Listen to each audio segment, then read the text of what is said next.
সাবেক প্রধানমন্ত্রী শেখ হাসিনার পতনের পর ভারত ও বাংলাদেশের বিভিন্ন ইস্যুতে বিরোধ বেড়েছে। এর মধ্যেই ভারতের কেন্দ্রীয় বাজেটে বড় পরিমাণ অর্থের বরাদ্দ পেল বাংলাদেশ।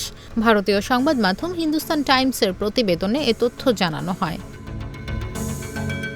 এতে বলা হয়, গত বছর বাংলাদেশের জন্য ভারত যত অর্থ বরাদ্দ করেছিল, এবারও ঢাকার জন্য ততটাই অর্থ বরাদ্দ রেখেছে দিল্লি।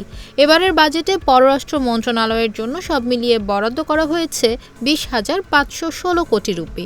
গত বছরের তুলনায় এই বরাদ্দ কম। গত বছরের বাজেটে ভারতের পররাষ্ট্র মন্ত্রণালয়ের জন্য বরাদ্দ করা হয়েছিল 25,277 কোটি টাকা। এদিকে গত বাজেটে বাংলাদেশের জন্য 120 কোটি রুপি বরাদ্দ করা হয়েছিল ভারতের কেন্দ্রীয় বাজেটে, আর এবার নিজের অষ্টম কেন্দ্রীয় বাজেটেও বাংলাদেশের জন্য 120 কোটি রুপি বরাদ্দ রাখলেন অর্থমন্ত্রী নির্মলা সীতারামন, যা বেশ তাৎপর্যপূর্ণ বলে মনে করা হচ্ছে। এবারের বাজেটে ভারত সবচেয়ে বেশি অর্থ বরাদ্দ করেছে ভুটানের জন্য। এই বাজেটে ভুটানের জন্য ভারত 2150 কোটি রুপি বরাদ্দ করেছে। ছাত্র জনতার অভ্যুত্থানে দেশ ছাড়ার পর বাংলাদেশের সাবেক প্রধানমন্ত্রী শেখ হাসিনা বর্তমানে ভারতে আছেন। এ নিয়ে অসন্তুষ্ট বাংলাদেশের অন্তর্বর্তীকালীন সরকার। এদিকে সীমান্তে কাঁটা তারের বেড়া দেওয়া নিয়ে দুই দেশের মধ্যে নানা জায়গায় সংঘর্ষের ঘটনাও ঘটেছে।